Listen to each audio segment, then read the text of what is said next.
السلام عليكم ورحمة الله وبركاته. قسما بالله فضيحة تحكيمية. مبدئيا لو انت زملكاوي ما تشوفش الفيديو.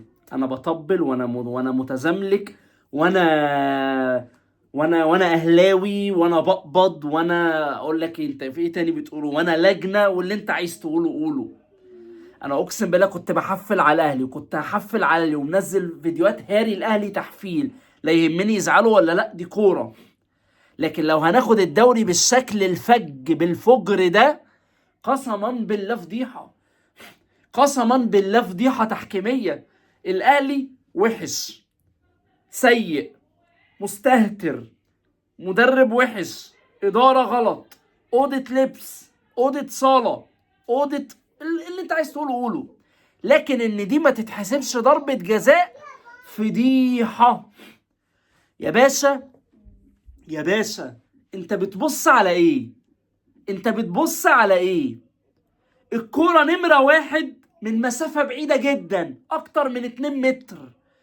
الكورة من مسافة بعيدة جدا، واللاعب بيتمشى في منطقة الجزاء، بيتدنجل زي ما بيقولوا كده احنا كزملكاوية، بيتدنجل في منطقة الجزاء. ايده بعيدة عن جسمه، مش في وضعات طبيعي زي ما انت شايف في الصورة. الكورة لا ارتطمت بمدافع سيراميكا فجت في ايده، ولا جت في جسمه بعد كده جت في ايده، ولا جت في الارض بعد كده جت في ايده. كل الشروط المتاحة لاحتسابها ركلة جزاء صحيحة 100% للأهلي موجودة. لكن طبعا بالضغط الإعلامي، وإن الأهلي بيكسب بالحكام، وإن الأهلي كان هيخسر بعد كده اتعادل بعد كده الحكم لحقه بضربة جزاء، أكلت الحكم فقال لك لا يا عم، لا يا عم، ما ينفعش. ما ينفعش. اصل لو حسبتها ضربة جزاء، اعلام الزمالك اللي مسيطر على الدنيا هيقول ان انا لحقت الاهلي بضربة جزاء. يا باشا اللي يقول يقول، طبق القانون يا باشا. يا جماعة انا هتجنن. قسما بالله انا زملكاوي، قسما بالله كنت ههري الاهلي تحفيل، وخش على الفيسبوك وشوف هاري الاهلي تحفيل. لكن بالفضيحة دي انا مش مبسوط، بالفضيحة دي انا مش فرحان. فين العرق اللي بيتعمل كل شوية؟ فين المؤامرة؟ عرفت ان احنا ما طلبناش تحكيم اجنبي؟ عرفت ان احنا حابين التحكيم المصري؟ عرفت ان احنا مش جاي على هوانا التحكيم الاجنبي؟ عرفت ليه تمسكنا بالتحكيم الاجنبي قدام الاهلي السنه بالتحكيم المصري قدام الاهلي السنه اللي فاتت؟ ايه ده يا جدعان ده؟ يا جماعه، يا جماعه احنا بنفهم كوره والله. الكوره مش محتاجه تخش مدرسه عشان تفهمها. مفيش حد جاهل كوره.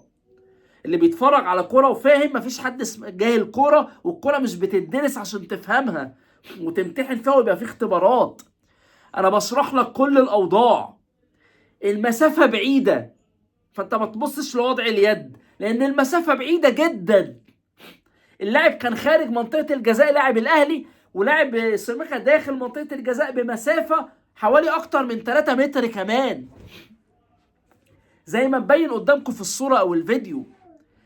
اللاعب ايده بعيده عن جسمه. هو كان بيتمشى، مش عارف اشرحها لكم ازاي، هو كان بيتمشى بالراحه. طب ما انت شايف الكرة جايه عليك، طب ما تعمل كده، طب ما تبعد. انما انت بتتمشى بالراحه، فانت كده مش قصدك. يعني انا مثلا اعمل كده داخل منطقه الجزاء، اعمل كده افلام، اعمل كده، ولو الكرة جت في ايدي ما تتحسبش اصل انا واقف نايم. يا جماعه ايه ده؟ قسما بالله ما شفت كده. اقسم بالله يعني الفضيحه دي تضاهي، فاكرين ضربه جزاء احمد سامي بتاعت المقص على الزمالك؟ هي نفس القصه دي، دي شبه دي. فضيحه. انا ايام ما كنتش بعمل فيديوهات على فكره، ما كنتش بعمل، ما كانش معايا تليفون اصلا. لو كان معايا تليفون وفيديوهات كنت قلت. لكن دي فضيحه. اديني سبب مقنع. انا عايز محلل يا جماعه، انا عايز حكم دولي، وحكم دورات رمضانيه، وحكم ساحه، وحكم رايه، وحكم فولي بول، وحكم هاند بول، وحكم بص. عايز حكم كل حاجه، كل انواع الحكام. وعايز دي ازاي ما تتحسبش ضربه جزاء يا راجل؟ الفيديو ده يا جماعه كله يشيره في كل حته. الفيديو ده كله يشيره في كل حته، لان انا هنا طالع اقول اللي يملى عليا ضميري. انا بالفيديو اللي انا شايفه قدامي ضربه ما فيهاش يا جماعه، اقسم بالله ما فيها. اقسم لا جايه في اسمه في جسمه بعد كده جايه في ايده، لا جايه في الارض بعد كده جايه في ايده. المسافه مش قريبه ما بين لاعب الاهلي ولاعب سيراميكا. وضع التسريح الايد اللاعب مش في الوضع الطبيعي. ازاي يا راجل؟ جالك قلب ازاي تعملها؟ جالك قلب ازاي؟ ده انت لو مراهن في 1 اكس بيت وهتكسب مليون جنيه مش هتعمل كده. ده انت لو اداره الزمالك دفعالك 10 مليون جنيه مش هتعمل كده. انا ما بشكش في ذمه الحكم، يمكن هو خدته الجلاله ما حبش يخش في نوش، قال لك الاهلي ما يكسبش ضربه جزاء على حسي ويبقى اسمي جميله الاهلي. ازاي؟ ازاي بجد ما تتحسبش؟ انا بقالي 5 دقايق و40 ثانيه وداخلين على ال6 دقايق بتكلم على نفس النقطه دي. ازاي ما تتحسبش ضربه جزاء؟ انهي قانون قال لك دي مش ضربه جزاء؟ ايه وضع التسريحي للاعب مش طبيعي، ايده بعيده عن جسمه، المسافه ما بين لاعب الاهلي ولاعب سيراميكا اكتر من 3 متر مستريح. الكرة ما خبطتش في الارض وجت في ايده، ولا خبطت في جسمه وجت في ايده، ولا خبطت في جسم زميله وجت في ايده، ولا خبطت في لاعب النادي الاهلي وجت في ايده. مفيش. صريحة دايركت عالية عن الارض رايحة على ايده مباشرة، ايده عاملة كده يا راجل. يا راجل. لا لا لا لا لا لا لا لا, لا. ده فجر تحكيم يا باشا. ده الارهاب اللي بيصدره الارهاب الاعلامي اللي صدره اعلام الزمالك، وصدر الضغط على الحكام عشان تنزل ماتشات الاهلي تخاف من احتساب اي قرار حتى لو صحيح. والاهلي لو تعادل كده كده يا عم هنجيبها في ان الاهلي وحش اصلا ولاعيبته وحشه والاداء وحش والاداره وحشه وفي مشاكل اوضه اللبس وكده، هنجيبها في كده. الاهلي وحش والاداره وحشه والصفقات وحشه واللعيبه مش في مستواها والاداء وحش وفي مشاكل في اوضه اللبس وفي نفوس مش صافيه، كل ده تمام. ماله مال حق اللاعب في الملعب؟ يا جماعه ما فيهاش بجد. بجد دور لها على مخرج مش هتلاقي.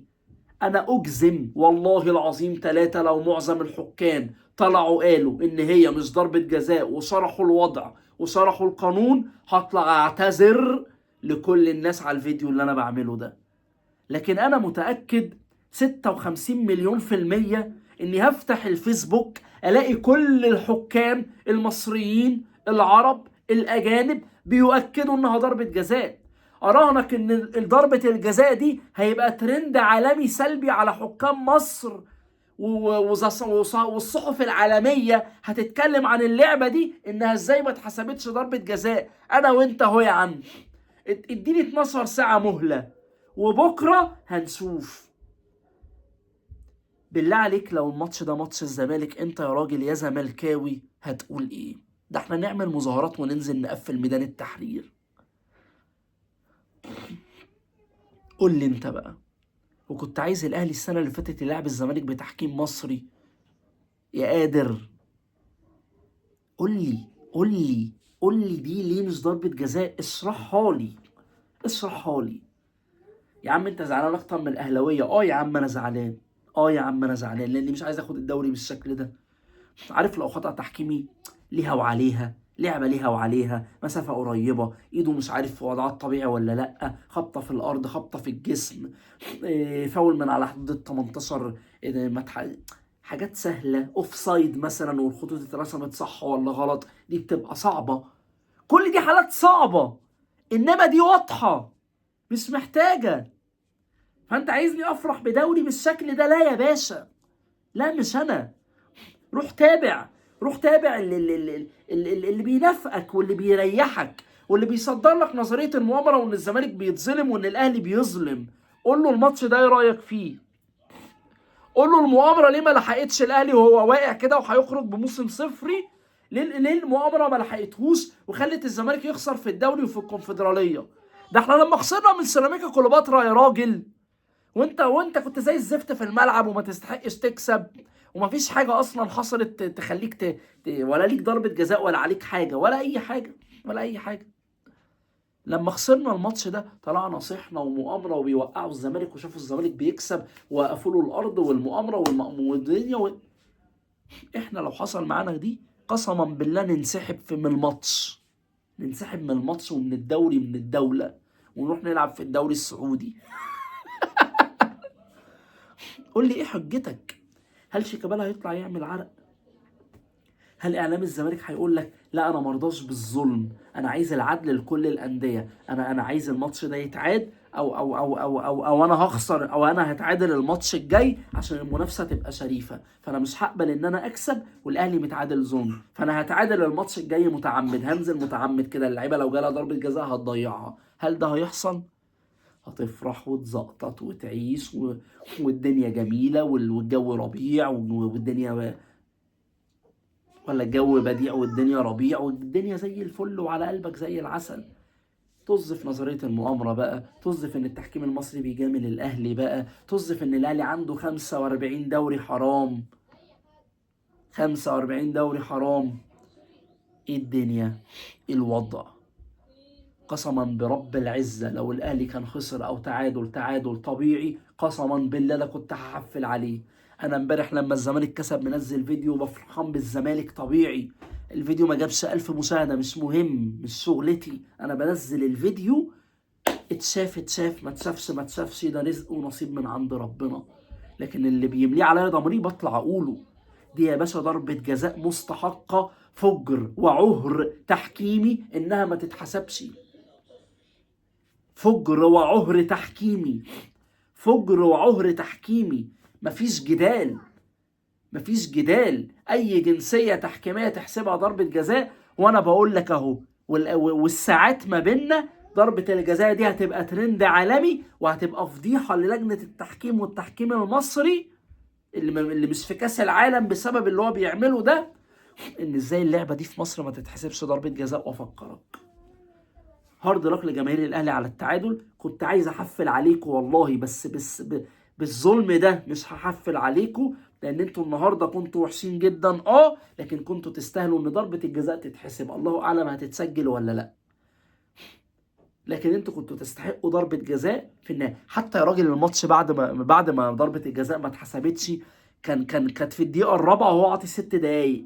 هي كانت في الدقيقه الرابعه وهو عاطي 6 دقايق، يعني المفروض بعد ما يرجع من الفار يحسب دقيقتين او يحسب 3 دقايق، لا ده صفر على طول، ده صفر على طول، حتى كان في 3 دقايق المفروض يتحسبوا عشان اللعب وقف، صفر على طول يا باشا. لا دي حاجه غلط، دي حاجه علامه استفهام وعلامه اكس كبيره جدا جدا جدا. هارد لك لجمهور النادي الاهلي، دوري بالنسبه لي مشبوه موجه.